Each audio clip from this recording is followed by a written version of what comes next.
call is from Darren Campbell. an inmate at a federal prison. You're... What's shaking, beloved? What's poppin'? What's going on? What's good with you, man? How you living? I'm fine. How you doing? Breezy. I'm fine. Copacetic, you feel me? Happy to be out here in these streets. That's right. You better stay in them streets. All right, so, we have Tax Stone on the phone, motherfuckers, from tax season. I know y'all haven't heard from him in a while. And today's his motherfucking birthday. Happy birthday, G's. Thank you, man. I appreciate it, man. How old are you now? 40? Yeah, at least 47. Well, I feel 58, tell you the truth. You feel 58 in that motherfucker, right? Yeah. Niggas on the age in here. I'm losing more of my hairline. You know what's so funny, though? You're going to come out with that glow and that fresh home dick. That fresh home dick and that glow. My hairline back. Same doctor that seen Tiger. I'm getting my shit back. Your shit going? Oh, nah. You living bad. I didn't know your shit was going. Now, my shit been going since I was 14. That's what people don't understand. But due to my fast-paced lifestyle, my side bitch is my wife now. And you know what? You know what I mean? I'm dead. Okay, so what's up? Like, have all your friends supported you through this bid? Well, I don't know if you can say all my friends, because I think when you get in here, sometimes you find out who your friends is, you know what I mean? So, but the majority of the people that I expect to be around and expect to do certain things are there. Some people I'm a little disappointed in, but then when I be thinking about it, you can't be mad at certain people that don't support you because they can hardly even support themselves, you know what I mean? So I don't really feel no ways towards nobody out there that might not be supporting me because when I look from afar, I see nothing really change in their life. So it's kind of hard that they can't even really support themselves. Yeah, they can't really do nothing for them. True. It's so funny because when I went to jail, a lot of people that I didn't expect to be there was there. Like, did you get any of those? Like, I really didn't expect certain people to be there. And it's like, wait, hold on. This motherfucker is here? That's crazy. What you doing here? A couple people that be writing me. There's a couple people that be writing me, and I hardly write back. The reason is because these people be inspecting everything I do. They criticize every little thing I do, so it's hard for me to write back. I want to shout out Classic from New Hampshire. He always write me. Ebony from RVA. My people from Houston. I get mail from everywhere, and I just want people to know that I really appreciate them and everything they be doing for a nigga because it's people that I've been around every day of my life for the last 6 years. I've never received a letter from. You know what I mean? And that be the craziest shit, because I really felt like, damn, like these people's out of nowhere being there for me. But like, what about your love life? Has your life, your love life been the same? First of all, ain't no love life in here unless you fucking one of these Mexicans. I ain't really into that. And you better not be. But besides that, it ain't no real love life in jail because unless you expect certain things of women, it's probably impossible. Because it's dudes, I've been in here 3 years going on in January. You can't expect a woman that you've been with to be I'm not having sex with nobody because you in jail, you know what I mean? So all I really expect from a woman is loyalty, and loyalty to me is, you know what I mean? If you sucking a dick, pull a dick out your mouth, you know what I mean? Answer the phone and say, all right, baby, I gotta hold this down, you know what I mean? I gotta speak to him, and then you go back to sucking the dick. Exactly. Be pulling up on the visits, sending the packages, shit like that. That's loyalty. Besides that, I ain't looking for nobody to be faithful, you know what I mean? That's kind of that's idiotic, selfish. You know what I mean? That's real selfish of you, if you were to get that. Yeah, it's selfish. So, what are the best things you learned since being in there? Because I'm not gonna lie, when I was in there, I learned some shit. I learned how to, cook a few things I didn't know I would ever need to learn how to cook with utensils that I didn't think I ever needed to use. I was cooking full course meals with boiled water. So what's up? What you learned? Let me think. Man, what I learned in here is to be quiet. You can't speak to people too much because people don't understand where you from and you don't understand where they from. You know what I mean? Yeah. For instance, I walked in a dude's cell one day and I seen 5 pictures of you in the cell. And I'm like, oh, you know Star Brim? He nah, I don't know her. I'm like, why you got mad pictures up? Well, I like her hair. She got good hair. And What? I looked at the nigga hair. I said, this nigga got a dirty mop on his head. I said, all right, I understand. But when I learned it that, like, I could tell somebody, like, yeah, I know Star, and they'll be like, oh, this nigga's lying. You know what I mean? Yeah. So when I learned it here is just to shut the fuck up because you can't believe everything. You can't say everything. And you know, in the feds, you talk to people in here for 2 minutes, they'll just create something like they spoke to you. Next thing you know, the motherfucker. Next thing you know, they your best friend. Exactly, that too. So I don't really talk to motherfuckers in here about nothing. If we're not talking about LeBron, I really don't talk about music either because, like, music debates get heated in here. So the most I talk about is motherfucking LeBron, and I'll leave it alone. Well, could you tell that motherfucker to return those pictures? Cause I don't know how he got those. Well, listen, you gotta understand. When I learned about Instagram, right? I remember one day I asked the girl. I said, "Yo, send me some pictures," and she was like, "Oh, I'm not sending you no pictures. I heard dudes in jail be selling people pictures." They really now, do, though. I didn't even know about that. They do. I just found out that it is true. It's but definitely the point was like, yo, who cares if dudes are selling pictures when your picture is up for free on Instagram? And anybody can literally screenshot it and send it to people anyway. Because I see people that I literally know on people's walls. And I'm like, yo, do you know her? I'm like, nah, because I just talking to her yesterday. You know what I mean? They be lying their ass I'm like, off.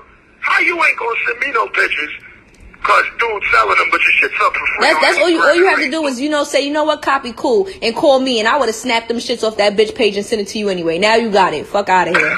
Oh, bitch. Like, listen, we're gonna get it anyway. See, that's one thing I ain't doing. I ain't taking nobody pictures off their page, getting them. Like, if you can't send them to me, I don't want them shits. Like, that shit just seems like a form of thievery. You know what I mean? A thief I'm not.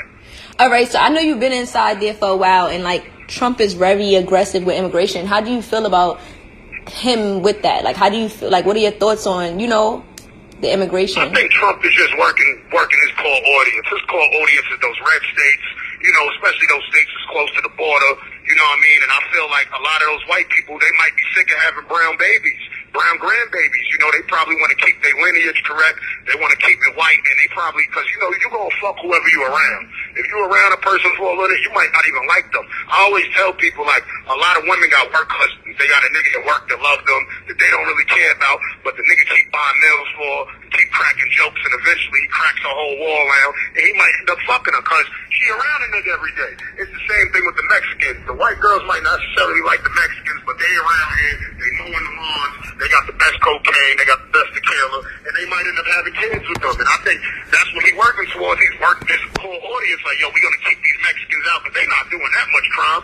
As far as I know, they're trying to stay away from crime so they don't get kicked out the country. You know what I mean? Exactly. And I feel like Mexicans do a lot of good work. Like, they hard workers. Hell yeah. They are hard fucking workers. Ain't nobody fixing no roof like them. What you said? Ain't nobody fixing no roofs like them. Hell no. And they fixing roofs in 260-degree weather with overalls on. You gotta respect them. And them motherfuckers don't ever get knocked out when they drunk.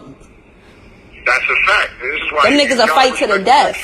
Mexicans. Them niggas will fight to the death. Me too. So listen, do you feel like the whole thing that he did with A$AP Rocky, like trying to support A$AP Rocky, was trying to get black people on his team? Because I feel like that. Yeah, I feel like that. And the thing is with blacks is that we're so naive and we're so enthralled with entertainment. Like, even in here, like, I ask a lot of people, like, yo, what's your plans when you get home? I swear to God, every one of these motherfuckers want to be on somebody's stage. And it's like, yo, why don't nobody want to be an academic? Like, where's the people who want to be scientists, engineers, who want to create things? Like, all they want to create is a record or a dance. And it's like, yo, that's what they forced us to do early in slavery. Yo, get on the stage and entertain us. We're going to teach you the Bible just so you can preach to us because we lazy. So it's like, yo, it's nothing wrong with entertainment. Entertainment has got a lot of us in great places, but it's like, I just want more from entertainment. And people look up to these rappers and these athletes so much that, yes, I feel like there's blacks out there that's like, yo, man, that nigga got A$AP Rocky out. I'm voting for him. Yeah, which is the stupidest thing ever. Like, they don't even... I feel like they don't even realize, like, what he was doing, like, why he's doing that. But like, on that same note, I also think that's a strength because I think Trump is a president that if he has that type of channel like Kanye West or Kim Kardashian that can speak to him and bring him to the reality of something, I think he'll listen because, see, he's not really a politician. he's more of a regular person that's just there on a podium right now. You know what I mean? Might be an asshole, might be a racist, but I think if you go to him and say, yo, you know, they got A$AP Rocky locked up out there right now, like, that's some bullshit. A$AP is a cultural icon. Yeah, is he? Let's get him out. We don't fuck with Sweden. You know what I mean? So I can see where he would also listen if you presented shit to him. You dig what I'm saying? Because he don't know. He don't even know politics. This dude is... Yeah, he put up A$AP Rocky. He put up a different picture. The picture wasn't even A$AP, but I don't remember who he put up, like, but it wasn't A$AP, and he was like, yes, he's finally free. We're freeing him. And it's like, who the fuck is that? Because that ain't A$AP. Yeah, that is not him, but okay. So how do you feel about the Me Too movement? The Me Too movement, I think, is great because I think people definitely, men have been abusing their power for years and in positions to get certain things, but I also feel like it's very dangerous because I feel like with history, right, like in the feds, as you know, you've probably been arrested before you came to the feds. The first thing they do is bring up your history. So when I look at things that I might have done as a child, like before, I would throw rocks on the highway at cars when I was 12 years old. But when I think about that at my age now, that was some dumb shit and I would never do it. So the thing is, the Me Too movement is, I'm like, yo, if you could lose everything you worked for in your life, your corporations, all the work you put in, because you did something when you were 17, you grabbed the girl's butt, or you sniffed her neck, or you might have groped her inappropriately, which is wrong, but do you get punished for it at 53 years old and lose everything you worked for? Like, I that's the part I don't understand. Like, how do you get punished for accusation? Like, it's things like, for instance, like, with Michael Jackson. Like, dudes testified and said that they lied on Michael Jackson, and then Oprah brought them back on her show and to say that they was lying about lying. Like, do we not respect the court system where these dudes said, yo, we lied on Michael Jackson and now we bring them back to accuse someone that's dead? I felt like she could have had someone like the Catholic Church, which just had 2,000 and change priests that was admitted and they was raping little boys their whole lives. Like, why weren't they attacked when they're alive? And because, see, in the feds, what they'll do is they'll say, hey, this group of people has been doing this, so they're labeled a gang. Or this group of people has been doing this, so this is a RICO charge, or they're a mafia. So what exactly is the Catholic Church if the majority of the priests are doing the wrong thing to these little boys? Yeah, that's a gang. You understand? Yeah, what are they? That's my whole thing. If we're going with history and we're going with... If it's a group of people doing a crime, it's a gang, because it's like, if it's 3 of my friends and we jump a girl, that's gang-related assault now. We're not, even if we're not gang members, that's gang-related assault. So why shouldn't that be labeled as a gang? Where's the conspiracy for the Catholic Church to say, yo, listen, over the last 100 years, there's been many accusations, there's been many things proven that this has went on. Where's the RICO charge, or where's the gang charge? Like, because it's something else going wrong here. We label Arabs.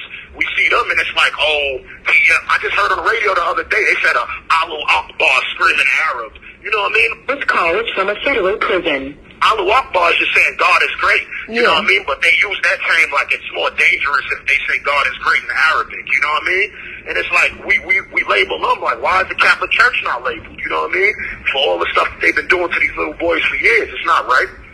You're absolutely right, though. I feel like you're absolutely right. Do you watch a lot of TV in there? No, I don't watch TV. The last time I watched TV in jail was BET Awards 2008 in Elmira. I seen about 4 dudes get cut. I never watched TV again. What? I might walk by, see it for a second, see something on the news, keep it pushing, but besides that, I'm good. All right, we got Tax Stone back. Wagwan, brethren. We got Tax Stone back on the line. Star Brim, what's shaking, beloved? Nothing, just trying to figure out if you ate those them boiled eggs that they serving this morning. Man, I be trying to stay away from them boiled eggs. I'm on a high-protein diet right now because I've been working out, trying to preserve my sexy. Man, what about the turkey sausages? You could have took that tray and, fed the needy. I fuck with those occasionally. Don't front. Them shits is fire. Don't front. Like, come on, bro. Them shits is fire. Don't front. Don't front for me. I've been in there. Them shits is fire. They fake decent, but you gotta understand, when I was just home, I was straying away from a lot of meat. I was the juice guard. I was heavy on my kale, heavy on the ginger, heavy on the turmeric. So listen. You ain't gonna get none of that shit in there. Like, not near nada. Okay, so listen, if you can't get to the kale and apple juice combo, what's another fire combo? If you can't get what, the kale? The kale and the apple juice. If you can't get that combo, what's another fire combo? No, just in general. Like, you know, what about if I want a juice? What about if I want to keep my sexy? I might hit him with the watercress. We might do the watercress. Oh, I'm not going to even hold you. I don't even know what a watercress is. Like a what? A who? Watercress is a vegetable that's kind of like kale that they don't sell in the urban supermarkets. You got to step a little bit out, and then you might see it in, you know, Bay Ridge, perhaps, maybe Sheepshead if you're in Brooklyn. You know what I mean? Like they don't send it to Seatown. Like, what about Stop and Shop? Because you know that's my store. Oh, nah, they might have it at Stop and Shop. Stop and Shop stepped this shit up a little bit. You know, they got a lot of competition with Whole Foods now, so people trying to get on the organic wave. I'm just trying to tell you, stop acting brand new like you don't be on that mess hall line, because I was on that mess hall line. Nah, I really don't be on it. Like, I try to stay away from people in here so much that I try to limit all activities. Like, I don't play chess, I don't play cards, I don't play basketball, I work out by myself. Like, I try to limit all activities. I get a lot of books, and I read a lot. That's how I just stay away from talking to people in here. Yeah, you in there playing with your balls, alright. Yeah, that too. You know what I mean? You know, I try to do that once every other day. But besides that, you know what I mean? I'm reading a lot. All right, so look, Drake and Pusha T went at it, and Pusha T came on top. Now Drake is sending shots again. Supposedly. I think that's a sneaky attack, and I think Pusha probably should have been prepared for, because Pusha's a seasoned veteran. You know, I love the way Pusha rap, and I also love the way Drake rap. You dig what I'm saying? But it's like, I think Pusha's prepared. Drake did some sneaky shit, and I feel like Pusha came at him sneaky, but it wasn't sneaky on Pusha's behalf because he's been coming at Drake for so many years, and now Drake finally responded, and then Pusha was prepared, and he came with the kid shit and the black face, and he kind of came out on top. But I think that's a healthy battle. But like, I'm a super huge Pusha T fan, so I would love to see what's going to be his response. Me too. I want to see what's going to happen out of that. So, how do you feel about the new rap girl movement? I love this shit. I've been supporting women trying to rap for years, so like I love seeing, because for me, I feel like, yo, the more women is rapping, is more women is getting some money for me to have sex with. You know what I mean? So I want to go out there and spit your ass off and do splits on stage and rap your ass off. I love it. I always felt like, yo, it should have been another ladies' night. Like, you know what I mean? Like, I was kind of hurt when, like, Remy and Nicki went back and forth. I was like, nah, man, they were supposed to be cool and have a big ladies' night tour, and then we'll hung Cardi with that. And I'm like, nah, they supposed to be together. Who you feeling right now? Competition to go like that. Who you feeling right now? Like, as far as the female rappers, like, who you feeling like? I'm feeling Nicki. I'm feeling Cardi. Like, Nicki can rap her ass off. We know that. I'm feeling Cardi. What's the name? That press. That shit is so hard. I did you know these hoes be pressed. That's why. These hoes be pressed. What about Meg Thee Stallion? I like her. You like her? I love Meg Thee Stallion. I love what she's doing. I love this other chick from the Bronx, Malibu Mitch. I love her voice. I like the way she rap. Who else? It's a couple chicks I'm feeling. It ain't too many. Like, I like the City Girls, you know what I mean? They real Of course, yes. I definitely love the City Girls. And they embrace their thoughtisms. Like, I love women who embrace their thoughtisms. I hate the ones who try to run from it and try to hide their thoughtisms, you know what I mean? So, I love it. Like, I love the whole female rap movement. I feel that they need a whole big tour. Like, they should do like the way they did back in the day with the Rock the Mic tour with Rough Riders and Rockefeller. Like, it should be a big female tour. I would love to see nothing but women with fat asses on stage rapping. You know like, what? Why not? I bet you would. I bet a lot of people would. So, Nicki Minaj has spoken a lot on Cardi not writing herself. What are your feelings about that? I feel like that's beating a dead horse right now. For the fact that we seen Meek do the same thing with Drake, where he was like, oh, Drake wasn't writing his songs. And it's like, yo, bro, in this day and age, nobody even cares who's writing it. We just worried about how it sounds. Like, we're not necessarily listening to the song like, yo, did this nigga write this shit? Or did he listen because even though it might have been true about Drake, or even if it's true about Cardi, the shit sound good. Like, niggas don't care. We had a party. We had to listen to some good shit. And I think the times have changed. Like, evolution has happened within hip-hop. Because believe me, back in the days, I was on that too. Like, what that person don't write, I don't want to hear them. But evolution happens within hip hop. As you can see, before it was all about bars. Before it was all about bars. It's not about bars no more. It's definitely just not. come out and sing. They say they mumble. He can have a fucking 12-bar hook, and he don't got to even have a verse, and it could go. So I think right now that's just beating a dead horse. I think everybody should just drop their music. Whoever the hardest is the hardest, and just keep going. You know what I mean? I feel like Nicki's going through what she's going through because when she was coming up, people was criticizing like, oh, girls don't write their raps, and she's going so hard to really write her raps that she probably feel a ways against anybody who's not. But it's like, yo, times have changed, yo. And if you think about it, in time and music, some of the biggest artists had writers in the world. You know what I mean? From Michael Jackson to whoever, Madonna, like these people have writers, and it's still great music, and people still want to go. Yeah, I feel like a lot of people care about if you're a rapper when it comes to writing your music, but when it comes to R&B, they don't realize that Beyonce, Rihanna, there's a lot of people that does R&B that don't write their stuff, but they feel like as rappers you have to. But I feel like you can write your shit and that shit'll still be whack if you don't have stage presence, if you don't know how to put it out there, if you don't know how to spit it. I feel like Diddy had one of the best hip hop albums ever with No Way Out. Now, we know that he might have not wrote none of it, but that album is well put together, it's well produced, This call is from a federal prison. Like Diddy said, he said, don't worry if I write rhymes, I write checks. I just love the records, and I don't care who wrote them, you know what I mean? That's true. So, I feel like that's the day and age we in right now. Like, man, if you could sell music, because basically you in the business of selling music. It's not necessarily who constructed it, who architected it. You know what I mean? It's about, yo, do this shit sound good? You know what I mean? And that's what it is today, man. Nobody cares. Like, I even like some of this music that I never thought I would like. Like Young Thug, one of my favorite rappers. I forgot to put him on my top 50 list. I forgot that. But I love Young Thug music. But if you would have asked me 10 years ago when I listened to Young Thug, I would have said, hell no. You know what I mean? But I love his music. All right, so you and Nori, right? It seems like y'all have a great relationship. How did y'all even meet? Me and Nori met in the Viacom building. We was at MTV2 about to record Uncommon Sense, and I'm a fan of Nori. Like, when I'm a fan of somebody, I run down on him, I let him know, yo, my nigga, I'm your big fan. Yo, I walked up, yo, NRE, Nori, stand for niggas on the party. He looking at me like I'm crazy, and I'm like, yo, my nigga, I've been a fan of yours since 6th grade, my nigga, since 1998, 7th grade, my nigga, I love you. And then he was like, yo, what's your name? And I told him, I said, yo, my name's Tax Stone. And he dapped me or whatever, and then we were sitting there, and then he said, damn, man, I heard your name somewhere before. So I'm like, where? So he left for about 20 minutes, then he came back, and he showed me a text message. And the text message was from Rosenberg from Hot 97. And he was asking Nori, he was like, yo, Nori, it's this guy named Tax who's been a pain in my ass.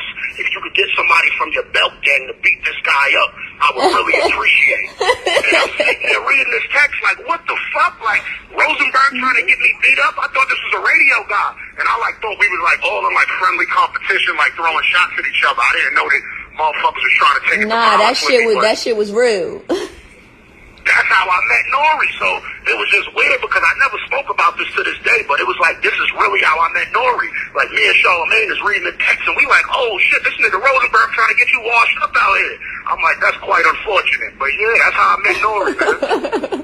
That's crazy. How did you get so cool with Charlamagne? He seems very supportive. Man, Charlamagne is a genuine dude. You know, I met Charlamagne bringing an artist I was working with up to Breakfast Club, and then I seen him, and I was like, yo, man, you know the dude that had snuffed you on camera a couple weeks ago, you know, he recently headbutted a bullet, and he was like, huh? I'm like, yeah, the guy headbutted a bullet or whatever, I heard he got killed. So he was like, huh? So then, Angela Yee hit me later that day, she was like, yo, Charlamagne wanted to know if that was true what you was telling him. I'm like, yeah. So then after that, I spoke to Charlamagne, and I told him, I'm like, yeah, you can talk about it, whatever, the guy, whatever. So then I went on Brilliant Idiots, and then I told him how I wanted to do a podcast, and he was like, yo, I'm gonna help you. And then he helped me do it, and everything got done mad fast. And it was crazy because I was cool with Ebro, and I was telling Ebro maybe 6 months before that how I wanted to do a podcast too, and Ebro always told me how he was gonna help me, but he never helped me. And then when Charlamagne said he was gonna help me, I think things happened within a month. So then I started working with Charlamagne, and then all of a sudden Ebro didn't like me no more because I was working with Charlamagne, and it was like, yo, bro, I'm out here in the street. I'm trying to get out the street. I'm trying to do right by myself, and this dude just put me in a position to change my life. You know what I mean? And it's crazy that he didn't even know you and he helped you. That's love right there. Yeah, like, he's a genuine dude. He's really... This call is from a federal prison. I only look up to 5 people. I only look up to 5 people in the world, and he one of them. You know what I mean? They said, like, Troy Ave has said that Charlamagne pays your lawyer fees. Is that true? Man, listen. At this point in time, if you listen to anything he got to say, something wrong with you. Charlamagne has never paid my lawyer fees. Never in life. Like, I didn't need no help with that. I don't know where that came from, where he gets that from, but, you know, dude is a pathological liar, you know. Sometimes rats lie, so it is what it is. Like, rats be lying. That's what they do. So, yo, man, I don't even call him a rat. You know that? Because ratting would be meaning you telling the truth. He's just a liar. He's just lying. Absolutely. Out here to try to save himself. You know what I mean? So the dude is a weirdo. You know, to each his own, man. You know, I'm over here, he over there. You know what I mean? So Ebro Ebro had attacked you a lot. Also, when you first was arrested. What's your thoughts on that? Man, those dudes are weaklings. You know what I mean? Like, those dudes, we was having friendly competitions, and we'll talk shit about each other, and I thought it was all friendly until he, like, emailed Viacom about me and, like, got me suspended, you know what I mean? And it was like, then I realized, like, something was, like, really wrong with the dude. He told me to suck his dick over the phone. When I called him to apologize about having our little internet squabbles that was, like, not serious to neither one of us, he's like, yeah, suck my dick. And I was like, it was so confusing to me because he always was trying to call me a street dude. And I'm like, bro, I'm not even a street dude no more. I've changed my life. But you out here doing street shit by telling people to suck your dick. Like, that's a sexual act. Like, that's a rape. You're asking, suck your dick. Like, that's Me Too movement. You know what I mean? So, you know, it was always weird for me. It was always weird for me, like, with them, like, because I just never understood it, which side of the fence they was on, because they were straddled. They would act like they on this side one day, and then they would act like they on that side. That's why it was always weird for me. Like, even with Funk Flex, I heard was, like, coming to me on the radio. It was weird for me because he's like, yeah, this, that, and the third, and these street dudes, and this, that, and the third. And it's like, yo, like, I heard. Found out. I'm sorry, I said I had heard Funk Flex had a lot of things to say about you when you had got arrested. Yeah, I didn't know about it because I was like, they had me in the shoe for the first, like, couple of weeks when I was in jail, and, like, people were listening to the radio, and they were like, yo, Flex is going in on you, and I'm like, Flex, for what? Like, he never said nothing about me when I was, the thing is, I always been a big Funk Flex fan. What happened was I was traveling the country, and every state that I went to, I would hear their local artists on the radio. But when I came back to New York, I would hear no New York artists on the radio. I would hear the same people from other states on the radio. So that's what made me really start pushing artists from New York City and trying to get dudes on from New York City. Like, now you listen to Flex, you'll hear him say, this is what New York City sounds like. That's new. He never was doing that because he wasn't even playing nobody from New York City. When I started stepping on the gas and exposing them for what they was doing, not playing New York artists, then he felt pressure to do it. I really don't like Funk Flex. I feel like Funk Flex is a bitch. Like a whole lot of bitch. Well, you know, I feel like he's a bitch too. I'm still a fan of him in a certain way of spinning records. I think he's a decent DJ, but I think he has a lot of bitch ass ways. His DJ has nothing to do with him being a bitch. He's just a bitch. That's his character. His character is a bitch. His bitch is the DJ. That's true. That's indeed true. But yeah, I just felt like it was hypocritical because we ended up finding out that he was the one that sent those dudes to beat Charlamagne up. Like, you sent these dudes to beat Charlamagne up outside the studio, but meanwhile you're talking about you're a DJ, but you're doing street shit. So I don't understand how these dudes straddle the fence so much with their ways. They're hypocritical. You know what I mean? Yeah, it's like, what you want to do? Do you want to be a DJ or do you want to be a street nigga? Exactly. Like, don't straddle the fence, and that's what these dudes do a lot. Yeah. Beloved. What's poppin'? What's shaking, Star Breezy? Nothing, chilling, maintaining. So it was said that Troy Ave said he had paperwork on that. What's your thoughts on that? He said he had paperwork on you. Ain't no thoughts on that shit. Hey, you've been in the feds. Paperwork is a person either went to a profit session or a safety valve. You understand? And it's easy to see that right on Pacer.com. So anybody that want to, like, look you up could just easily look your name up and go on Pacer. When your case is sealed, there's usually something weird going on with your case. My case is fully public. And second, the papers that he has is a bail application letter. Like, my lawyer wrote that. I didn't even know it was written until people started hitting me up talking about, yo, they said you wrote a letter to your judge. I'm like, nigga, I don't even know who my judge is. How am I write a letter? You know what I mean? Yeah. But anyway, it was basically my lawyer was saying something like, yo, he was basically asking, like, why is my client being held with no bail when he's not on camera doing anything and he didn't get caught with any weapons, but the other person did, you know what I mean? Yeah. And that's all it was. So he tried to use that, the bail application letter, to say that somebody was telling on him, like, I could walk anywhere through the federal system and nothing would happen if I showed anybody that bail application letter, because they know that you don't write your own bail application letter. You understand what I'm saying? Yeah, so, your lawyer has to. That shit is buffoonery. I didn't even know who my judge was until that day, because people had contacted me. They were like, "Oh, Bossip said that you went in the court and you said that such and such did it," and I'm like, "What?" I'm like, "I ain't been to court in 2 months, so what the fuck they talking about?" So, but then what it was is that my lawyer had submitted the bail application letter or whatever to try to get me bail or whatever. As he That's should. basically what it was. Yeah, you know what I mean? Troy also said that he's a man of God now. Do you believe him? I'm saying he could be a man of God. Like, ain't the priest that just molested all those boys? Aren't they men of God too? So what does that necessarily mean? You know what I mean? It could be true. Like, you know what I mean? But you get me so fed, my nigga. Like, what? I'm saying, like, it could really be true. But, you know, at the same time, you know, he's a pathological liar. Like, it's like what Trump said with the guy when the guy flipped on Trump or whatever and started, like, cooperating. It's like, you have to always question people that have ulterior motives on why they're cooperating. Like, this is not a person who just came forth with information. He's coming forth with information so he could get out of the troubles that he got himself into. Yeah. You understand what I'm saying? So, you know, you always got to question the person, like, why exactly are you know, where'd you come from with all of this? You know what I mean? Because you're in trouble. So now you want to get out of trouble, so now you want to come forth. Those are the worst type of people, because you're not really being a good civilian. Like, you feel me? If you're being a good civilian, you're going to tell just because, you feel me, or make up something just because you're doing, like, that's the right thing. You're not going to sit there and tell because you're in trouble. Like, that's not a good civilian. Yeah, you know what I mean? So it's like, you got to just look at things for what they are sometimes. Like, it's buffoonery. That's the go-to, you know what I mean? Religion. Even in here, like, you see it in here all the time. Dudes just out of nowhere, they turn Muslim, and then you be like, yo, what's going on? And then the next thing you know, they in Queens. This call is from a federal prison. If you're in New York City and your loved one is in Queens, Geo, they're cooperating with the government. You understand? That's a private facility. You understand? If they not Manhattan, here, Valhalla, you know what I mean? Certain place, they're cooperating. That's the reason they're in Queens. You know what I mean? You know, this motherfucker Troy said in a recent song, "Middle finger from the stand."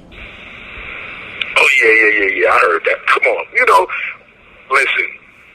You know, he's being who he is. That's all I can say. You know what I mean? What kind of pool putt shit is that, though? What kind of pool putt shit is middle finger from the stand? Like, what? You know, listen. At the end of the day, just like I said, certain people are going to take certain steps to do what they got to do to get out of any trouble that they're in. The way I learned it was the correct way, was to go through your lawyers. Your lawyers are officer of the court. That's how you fight your cases. You know what I mean? You know, I never knew none of this. You know, like, you're supposed to do all this other stuff. And that's the road he's taking. So, you know, whatever. You know what I mean? Just like I said, motherfuckers just want to get out of trouble. That's it. Like, the shit should be illegal. Just like Donald Trump said, it should be illegal for a person to be... How can you be trustworthy after you just weren't trustworthy? You understand? Like, they look at you, they say you're not trustworthy, then out of nowhere, you're a reliable informant. What makes this person reliable? You know what I mean? Like, they're only saying this to try to get themselves out of something. So how can they be trustful? Exactly. You know what I mean? It's not genuine. You know what I mean? He also said whatever I gotta say to get up out of here. He also said that night that you had came over there to assassinate him. That shit don't make sense either. You know what I mean? You really think about it, like, first of all, he wasn't even on the bill. So how could I come somewhere to do something to somebody and I didn't even know they were going to be anywhere? You understand what I'm saying? And I was in the venue an hour and a half maybe before the motherfucker even came. So it don't make sense. Like, it's just certain things that don't make sense, you know what I mean? And people just got to use their brains, you know what I mean? Motherfuckers going to say whatever they got to say to sound good or to sound innocent. To save his ass, basically. Let's get off that motherfucker because I don't even want to talk about that rap. I don't even want to talk about that nigga no more. You feel me? That nigga's a whole liar. Anyways, like, how did you feel about Nipsey passing? I know that you two had a good relationship. Damn, man, Nick passing was fucking beyond heartbreaking, man. Like crushing, because for one of the big reasons that it was something I could never foresee. Like, you know, I could never see somebody like really harming him. You know what I mean? Because he's such a genuine person. He's like a powerful person. His words, like the way I met Nipsey, me and Nipsey actually was having words on Twitter about something, and we got similar personalities. And when we spoke to each other on the phone, we was like arguing back and forth. But then we was hanging up on each other back and forth. And then like we both cooled down, and then he called me and we just started talking like regularly. And then he was like, yo, bro, like I just started checking out some of your work. Like, yo, your shit is solid. And I'm like, yo, my nigga, I've been a fan of you. You know what I mean? I'm like, Charlamagne put me on to you. My man Push Montana put me on to your music. Like, that's how I started listening to you. And then come to find out, like, we both Leos. I'm born August 14th. His birthday is August 15th. And it was like, we really just, like, became close after that. Like, we would hit each other every day.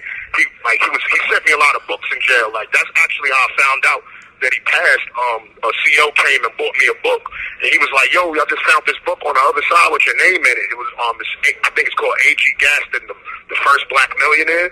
That was the last book Nipsey sent me. And when he gave me the book, I'm like, oh yeah, good looking, man. I forgot, yeah, Nipsey sent me this. And then an hour later, the CO came and said, yo, you heard the radio? They just said Nipsey Hussle got killed in L.A. And I'm like, what? I'm like, man, get the fuck away from my door with that. Don't play like that. And I turned on the radio and I heard it, and I was like so crushed. Like, I didn't really.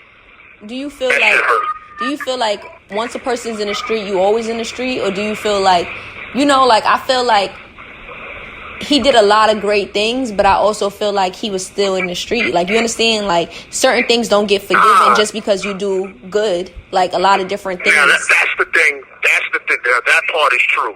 See, Nipsey wasn't in the street, you know what I mean? Nipsey was definitely a community person. Like, the things we used to speak about, it was never no bullshit. No, I honestly feel like Nipsey was, but you got to think about it, Tax. Nipsey was a community person now. But let's not forget, growing up, gangbanging, he was in the streets. No, that's very true. And like, I always tell people, certain shit don't get forgiven. Regardless of how you changed your life, the other people might not care. They still might be mad at something that you did in 1999. Just like you said earlier in this interview, where you sat here and said that the feds bring up your past. Sometimes you can't run from your past, right or wrong. No, it's true. Your past is gonna always be brought up. I feel like, and I honestly also feel like he didn't get the recognition that he should have got while he was alive. I feel like there's a lot of people who all of a sudden cared about him when he died, and I feel like that's some fake ass shit. His shit was never playing. It was never on the billboards. I just feel it was so fake. So much people that tried to like recognize him now that he passed. Like, y'all should have had that same energy when he was alive. Like, that's fucked up. Because right now it honestly doesn't matter. I think that's a part of why he passed and the power in it. I think Nipsey passed to show the power of what he was doing and to show who he was. That's the only reason I could come up with why Nipsey Hussle passed, because now people get to see how intelligent he was and what his focus was in building the black community back up. I still feel like, fuck that. I'd rather him be alive than it to show that. Oh, like, no, you feel all me? day. Like, the fuck? Like, because at the end of the day, after a while, I seen something on Instagram where they was talking about it. It was this guy, and he was basically telling the correct truth. After a week, nobody even cared no more about Nipsey. Like, you understanding about his passing. But listen, nobody not cares saying about nobody, his not saying father nobody and cared. mother after a week. Yeah, not saying nobody cared. Like, of course, a lot of people cared, but I'm talking about all the people who was, you know, going so hard, making it seem like they cared, putting up his pictures, going to, you know, the funeral just to be Mixie and Cali. It's like, why y'all not still feeling that pain if it was real? You understand? If it was real, you should still forever feel that pain, because nothing should ever change that pain. See, Tom heals all wounds. I always tell people that. So it's like, even with prison, you know, it's the same thing with death. Like, you could be missing and people would be like, damn, yo, Star Brim locked up. This is fucked up. And they'll miss the shit out of you. And then what happens over... This call is from a federal prison. That somebody replaces you. A new Star Brim shows up. And then it's like, never be another all right. You know what I mean? It can never be another Star Brim. ever. So I feel the same way about myself, but that's just the way this shit goes. When you away, people have to replace you. I felt Nipsey Hussle death reminded me in a way is like how fake people are, because when I got locked up, I went to jail with 200,000 followers. I came home with 700,000 followers. So y'all telling me 400 something thousand of y'all motherfucking bitches and y'all fucking niggas wanted to see me post jail pictures? Like y'all really, like, that was posted once a month? Like, who the fuck follows somebody while they're in jail? Like, that is the stupidest shit ever. Like, that's when I really realized, like, these motherfuckers only want to see you when you dead or when you, like, in jail. Because it's like, what the fuck? 400,000 people? Like... But you gotta remember, you kinda cute, you got a fat ass, you hang around some popular people, you understand? I'm kinda... People gonna be like, oh, who's this chick that's in jail? Kinda, you though? What I'm saying? Kinda? Let's reverse. Kinda cute? Well, listen, I never give people a few cute. You don't want to give a person a full cute. Listen, they'll start acting I'm too beautiful. cute. I'm a bad bitch. You wildin'. And you gotta keep it cute, right? Keep it beaut. You heard? Keep it beaut, right? I'm keeping it beaut. Anyways, like Kodak has said like a lot of insensitive things after Nipsey passing. How do you feel about that? I was hurt by that, but at the same time, I was very hurt. And I was emotional when I seen what he said, and the Kodak is a friend of mine, and I consider him an ally.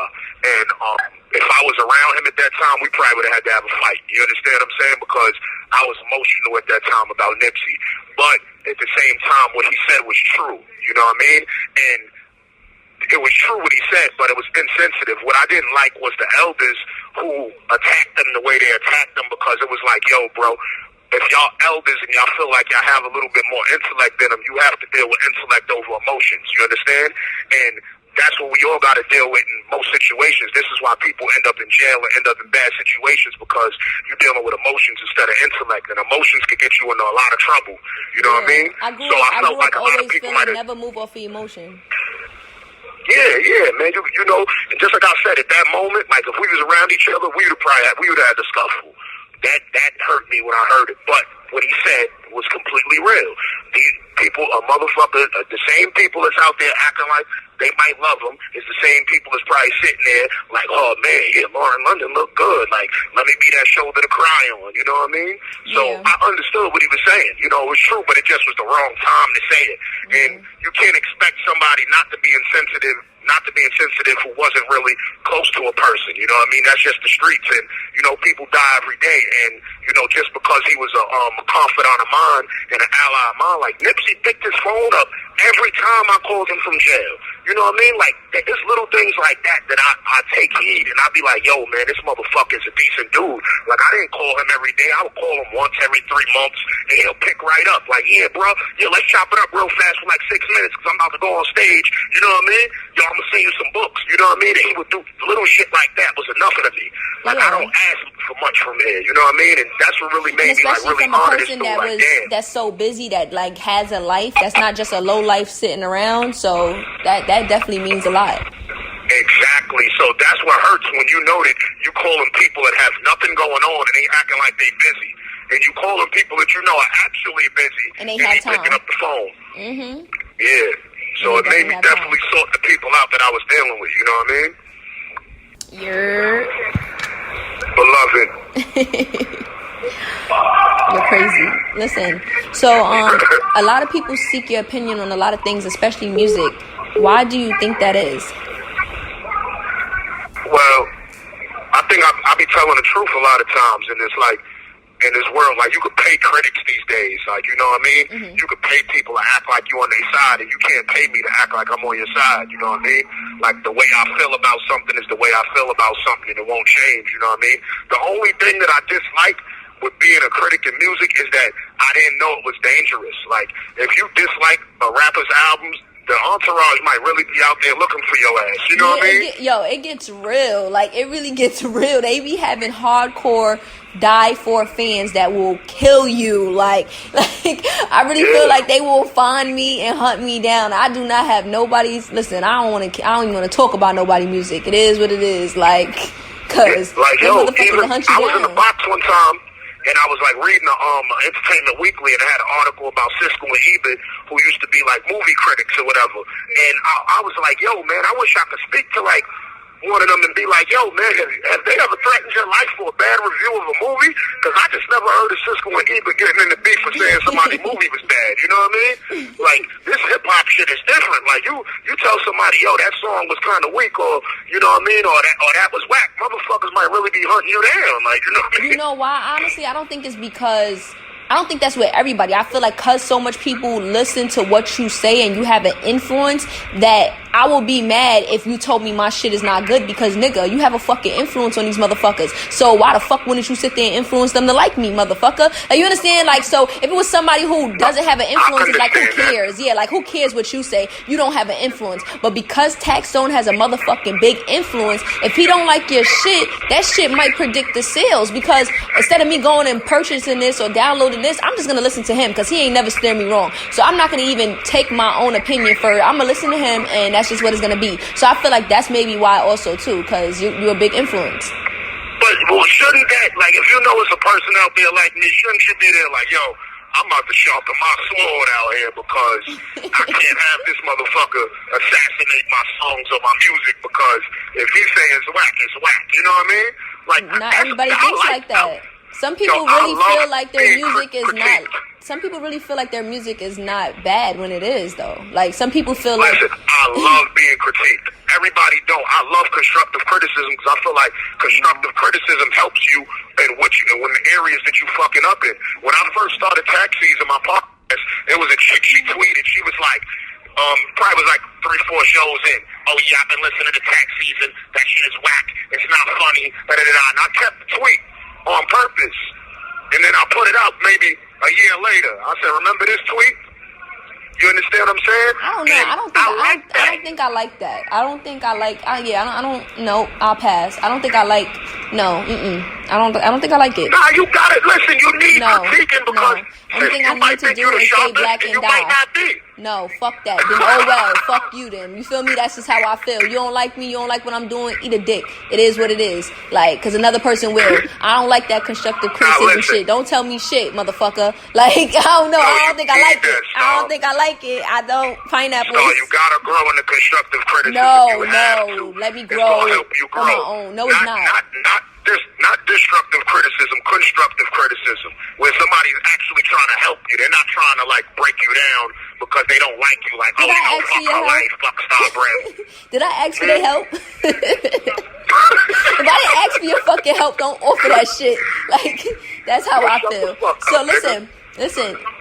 Yeah. Tell that nigga I said shut the fuck up. You heard I'm on the phone. But I just told him. Listen, some little dirty nigga from Queens named P Money. Tell P Money get out of here. Listen, so Star Brim said get out of here. Yeah, tell him I said pack it up. Yeah. Tell him I said pack it up. Take a walk. He's thinking he get you pregnant. These niggas is crazy. Oh my god. You know what? Yep.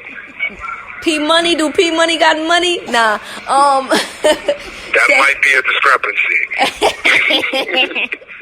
Okay, we're gonna get off his dirty ass thing, because I don't want a broke nigga. So you did a top 50 rapper list, but you didn't have 50 rappers on it, and a lot of people criticized your list.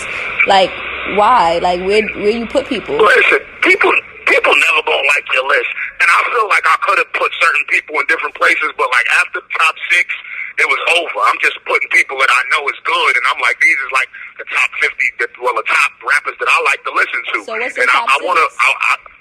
I meant to put, I forgot, it was Jay-Z. Wait a minute, could you put like a top 7? Because I don't really like the number 6, but let's do your top 7. Oh, you are just too blood for me. You don't like the number 6. Yeah, could we please just go to 7 and be like your top 7? Yeah. Thank you. All right, we can skip 6 and do 7. Okay. But I put the people that I grew up on and like people that I liked over the years, and I missed one of the people from down south. I miss Young Thug. I love Young Thug raps. So I meant to put him up there too. But why are people mad at me for where I'm putting certain people? Like, oh, you put Nicki here, you put this person here, and that person. First of all, I told you about after about 8-9 rappers, it was like whatever on the list. This call is from a federal prison. I looked at the list and I put I put Drake and then Pusha T. I meant to put Pusha T before Drake, but you know what I mean? It didn't matter. I just was putting up the people that I listen to and the people that I like. It wasn't in no certain order. It was just what you like and who you like. Yeah, the order was, after 10, the order was out of order. You know what I mean? Yeah. But, nigga, these are people I like. Fuck you mad at me for the people I like. What are you talking about? They giving you criticism. They giving you corrective criticism. Fuck out of here, nigga. That's what they giving you. No, that is constructive. You mad at my opinion. No. That's what they giving you. So chill out, because you need to grow. Just like you said to me, your voice, grow. Oh, my God. Fuck out of here. I don't need no more growing. All right, Jay-Z and Meek Mills have been working on a lot of prison reform. What's your thoughts on that? Man, I think that's beautiful, man, especially with what Meek has went through, and like he's off probation, you know, after they had him, they had that dude hemmed up for 10, 11 years on probation. That's like unheard of. That's really some bullshit. And it's sad. And I think what they're doing is great, but what I think a lot of people need to focus on is the recidivism part.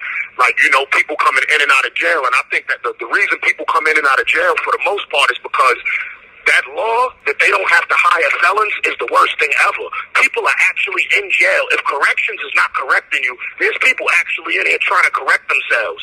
And if you give these people these gigs where they can actually work for Fortune 500 companies, maybe they don't have to get the same amount that the person that went to college do, but give them like a probation period where it's like, yo, for 3 years you can have this job, but you only get this much. But if you go past this 3 years of probation, you can make what this other person makes, because people are actually in here wanting to work. But what I've realized about the prison system and the school system in our neighborhoods is that they teach us the same thing in school that they teach us in prison. They teach us how to be employees, but they don't teach us how to be owners. They don't teach us how to be bosses. You understand? And that's the discrepancy that I got with and that's the reason that recidivism is real high, because people like actually going out there wanting to get jobs. But once you go out there and try to get a job, for the longest, especially in New York City, this expensive city we live in, you don't got enough money to survive for these jobs that they're giving you. Like, after you pay for your Metro card, your cab or whatever, you get to work, you pay for your lunch, and then you pay for your daughter, like, you don't got money to do nothing. Like, when I came home. So it's like, this is why they end up going back to what they know. And what they know is things that they was taught in the street. But if we could teach these people, you know what I mean, certain things in jail, because these motherfuckers ain't smart and they willing to go to college. Like, This call is from a federal prison. they took a lot of the college programs out of the prison system, and they tried to say it was because people wasn't going. That shit is a lie. Yeah, people bullshit. are actually really in here wanting to go to school and wanting to correct themselves and go home and do better for themselves, but they're not given the opportunities.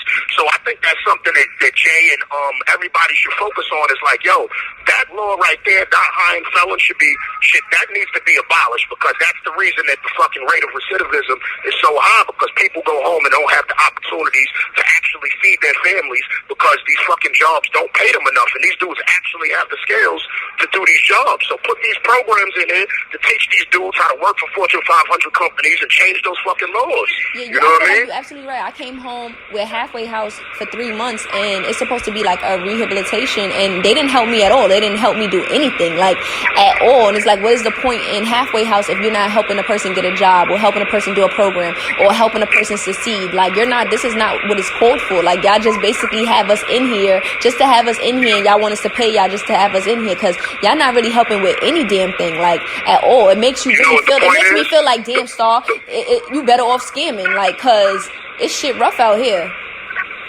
You know what the point is, right? For them to get money. The whole point that we in jail in the first place, it's money.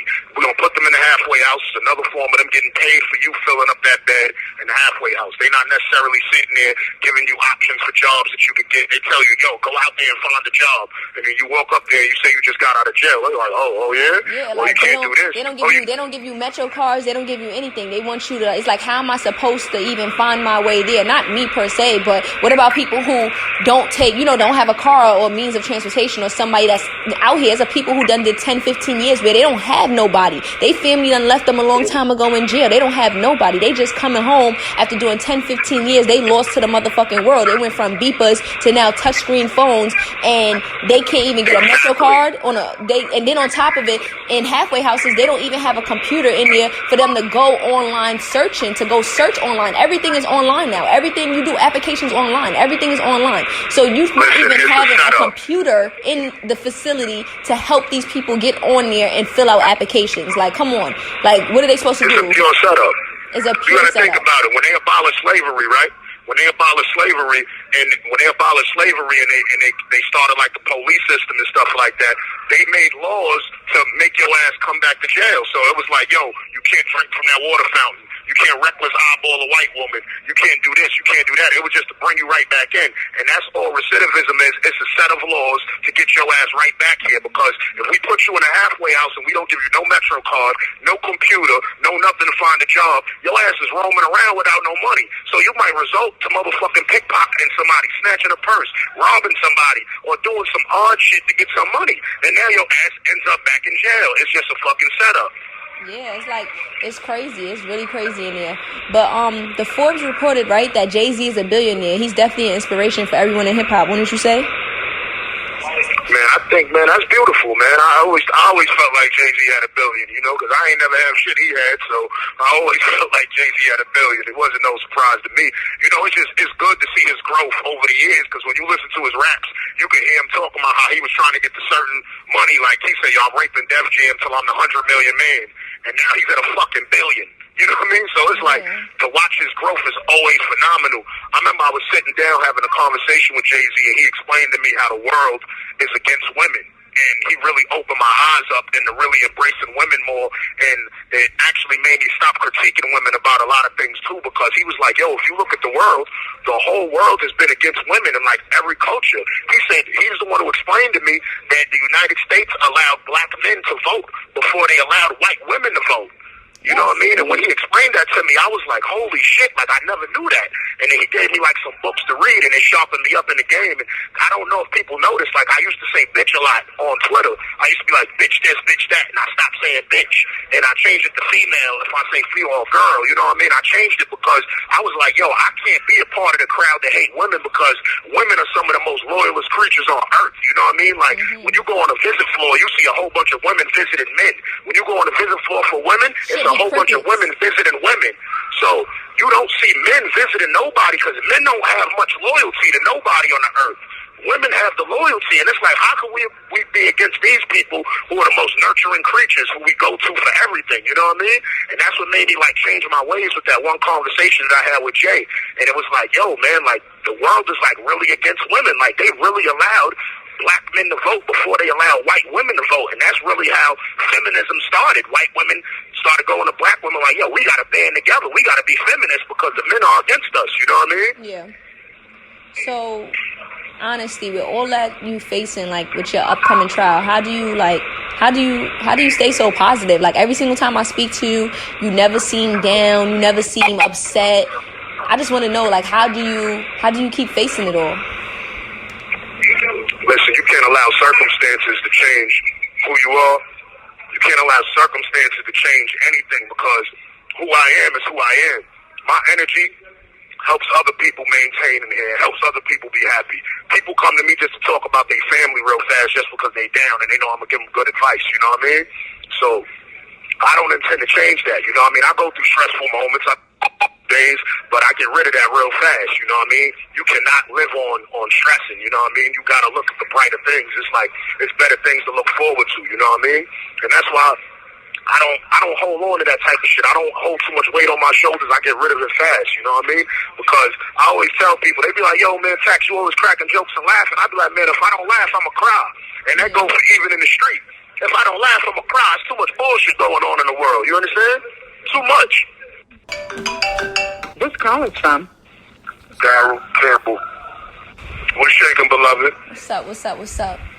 So, I know you and Memphis Bleak had a great relationship. Like, where do you stand now? Like, are y'all still cool? Nah, we still Gucci. I spoke to Bleak like a month ago. You know, I don't never call people too much from here. You don't want to drag nobody in jail with you. You know what I mean? So yeah, I spoke to Bleak like a month ago. You're real considerate, because I was calling motherfuckers down. You're a good one. Nah, not me. Like, you know what I feel like? I feel like when you, especially when you calling people and they having too much fun, you start to sit in here like, damn, niggas is having so much fun. Like, I hate when I call niggas and they're in the middle of Miami and it's just lit. You know what I mean? I'm like, oh my God. That's why your motherfucking friends need to know. Act like you're not having no fun. That's what they did for me. You feel me? You need to know. Act like the fun is gone. I don't want to hear the fun. Like, fuck out of here. Your life is miserable. You're miserable without me, okay? You're miserable. They used to be like, yes, I'm so miserable without you. Yes, make that shit up. Lie to me. But nah, Bleak is a genuine dude. You know what I mean? I met him. We clicked. We was hanging out in the studio. He came. We did tax season. I was drinking Hennessy. He was like, yo, man, you drinking that Hennessy bullshit, man. You need to be on this Douce. Nah, I mean, he came through with the Douce. And then we was drinking it. And then in the middle of the show, he like, man, I'm going to get you a Douce deal. And I think probably a month later, I had a Douce deal. You know what I mean? So I always got love for Bleak because he a dude that kept his word and like was genuine with like everything. You know what I mean? Always appreciate that nigga word. He's a good-hearted individual. I can see why a lot of people love him. Yeah, that's what's up. Especially that he kept his word. So, if you have one thing you could change in your life that has happened to you, what would it be? Getting shot in the eye. You know what I mean? Because right now my right eye is getting weaker. I might be going blind in this motherfucker. So the doctor just told me I gotta he gotta get me a glasses prescription with shades in it because my eye is sensitive to the light and shit. You know what I mean? Getting shot in the eye was unfortunate. I didn't know that you got shot in the eye. Yeah. You know, I don't speak on it too much, but I've spoken on it. You know what I mean? I'm blind in my left eye, so now my right eye. The doctor told me when it happened, though, he was like, "Listen, you know, your right eye is gonna be doing all the work, so you got you more susceptible to getting disease. Yeah, you're more susceptible to getting disease and shit like that because it's working so hard. So now, like, I was in the box and like." My eye was like foggy for a day, and these people wasn't listening to me. Like to get medical attention in jail is the worst. Different type of shit. It's not gonna happen. Like you gotta literally be there dead. Yeah, so that's really one of the things that I wish would have never happened because now it's like I don't know. I'm be walking around with motherfucking Cartiers with tents on them. You heard? But you know, in this bullshit, you know what I mean. But you know, we shall overcome. So I don't sweat much. So, before you got in a situation, you were going to schools and giving back, speaking to the youth. Talk to me about that. Like, how was that? I want to do something like that, so I really want to know, like, your feedback. I'm never going to stop doing that because I feel like in our community, we had a lot of elders that considered themselves OGs or, you know, they just was like old bozos to me because they never taught us what not to do because, you know, through experience in life, you gain wisdom and you know that you've done bullshit, so you know what to tell the next generation. Yo, listen, don't do that because I've did that. And that's what was one of my things, and I'm big on education. So one of my things with talking to the kids in the schools was like, yo, man, I was always academically smart in school, so I always tell people, listen, academics is great. Always educate yourself and don't just always wait for a teacher to educate you. Seek education yourself, especially with the power we have with the World Wide Web. I get so many letters from different people telling me how they learn different things because of me. A guy that just moved to Brooklyn to study law because he heard one of my episodes with my lawyer, Kenneth Montgomery, and he's actually working at the Brooklyn Defender's Office now. A professor from Maryland University who wrote me and said that he used my tactics in the classroom where I said you have to give the kids the medicine through the candy, basically saying that you have to, you know, give them something that they like to talk about, maybe music, comedy, and give it to them in a sweeter form in order for them to take the medicine. Because when you speak to people textbookish and they're just too academically, they might fall asleep. Like, I'm the type of kid that I got a short attention span, so if you just reading from a book to me, I might fall asleep, you know what I mean? But if you speaking from a standpoint where I can understand it and I can get to it, it comes through better. And I feel like if we change the way we educate, well, we can educate better, you know what I mean? And education is the key because they don't teach us the proper education, just like I said, to motherfucking own stuff, to motherfucking run stuff. They teach us to be employees. They teach us to be docile. They teach us to keep us at a certain level where we could never grow. You know what I mean? They teach us to work for these Fortune 500 companies, but never have ownership in them. And that's a problem in our community. And I think that's something that Nipsey was trying to push, Charlamagne is trying to push, and a lot of like-minded individuals. And that's something that I'm always do. You know what I mean? I didn't do that because I got in any trouble. I wasn't on proof. This call is from a federal prison. That because I knew that that's what needed to be done within my community, you know what I mean? In order for us to to buy back our communities and to give back. And that's just it, man. I'm deep on education. I'm steadily educating myself in it every single day. You know, a lot of people like tell me that I need to go speak to the youth, but then it's like I feel like I shouldn't be the one to do something like that because I can't see myself telling them not to be gang when I'm gang and I don't regret it. You know, like, am I wrong for that? Like, honestly, because I really cannot see myself like going to kids and being like, yo, don't do this. This is the wrong direction, blah, blah, blah, when it's like, this is something I'm still doing, you know? Well, if you don't regret it and you don't see the wrong in it yet, then no, you shouldn't do it. You should only do it if it means something to you. You know what I mean? I see it's wrong in certain things that people do, but I didn't do it. I haven't done it. My peoples haven't done it. So I just feel like when it comes to certain things, like, of course, if I have a kid, I would never want my kid to do this. I turned blood when I was 12 years old and didn't even know how to wash my ass properly. But do I regret it? No. You understand? Like, it is what it is. If I was 16 and I had my own mind, would I have turned it? No. I was 12 years old. You feel me? I was going through shit at home and I didn't have my own mind. But it's like I just feel like I can't sit here and talk to the youth about not doing something that to this day I'm doing. It's just so weird to me. It's like I feel like I would feel like a hypocrite, like, you know? Nah, one thing, and that's something that I like about you is you don't want to be a hypocrite. And it's people out here that are just living hypocrites, and it's okay with them. That's one thing that I could never do. I could never be a living hypocrite. So that was the reason that I took forth these missions to speak to these kids, because I started to realize, like, yo, some of these dudes that I looked up to, they're nobody. Like, I like successful people. I like to look up to successful people. And these people are not successful. They're successful bozos. They've been successful at being bozos. These, like, for instance, people that contact people in jail and gangs, they contact their big homies in prison so their big homie can tell them how to conduct themselves in the street. But meanwhile, your big homie ain't been home in 25 years. He never touched an iPhone. You understand? He don't know what Instagram looked like, what Facebook looked like. How could he possibly tell you how to move in civilization properly if he don't know how to move in civilization properly? That's absolutely this nigga right. is coming home looking for his beeper when he gets home. He's looking for his beeper, and we like, bro, beepers ain't been here since about 95, beloved, and they don't understand that. So this is what I try to, I've made so many niggas in jail drop out of a gang, it ain't even funny, because I point that picture to them, and I be like, yo, why is your big homie so enthralled with running the house in here, but he don't even run his own apartment in the street? In the street, he got to write his name on juice. But in here, he's talking about he runs the TV, or he runs the computer, or runs the basketball court. My nigga, go run something outside. Because see, the thing is this. Some of these niggas come in jail, and they mad celebrated when they get in the building. Yo, such and such is here, such and such is here. But when they get in the street, nobody gives a fuck that they in the street. And this is why they got to come back to jail, so they can get celebrated again. A lot of people, jail is ran, especially when it comes to that gang shit, jail is ran different than the jail in the streets. Like, you feel me? It's totally ran two different ways. So, like, are you keeping up with the presidential election for 2020? You have any favorite candidates? Man, my favorite candidate is Donald Trump. Oh, so you think he's gonna win? Yeah, I think he's gonna win. And listen, I like Donald Trump, and I'm gonna tell you because listen. I tell a lot of people that, and they be like, yo, he's racist. Why do you like him? See, I like a lot of people that don't like me. I like girls' pictures on Instagram that I know don't like me. But I like how Donald Trump carries himself. I like the people that he's being true him. I don't like people who are closet people who hide themselves. Yeah, but do you think that he's good for the world? Like, do you think he's good for the United States? Like, no, I don't necessarily think he could be, you know, you can like him as a person, but do you think that? So you didn't think Obama did a good job at being a president? He was okay. I like Obama. Do you think Trump did a good job as being a president?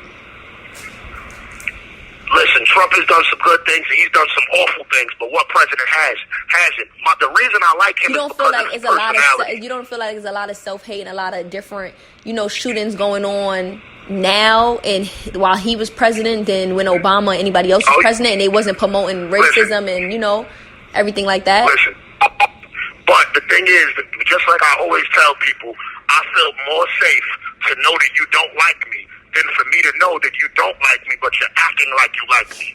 That's dangerous for a person to have a mask on and act like, oh, I love black people, and I have a black friend. I know Tyrone. I know Terrence.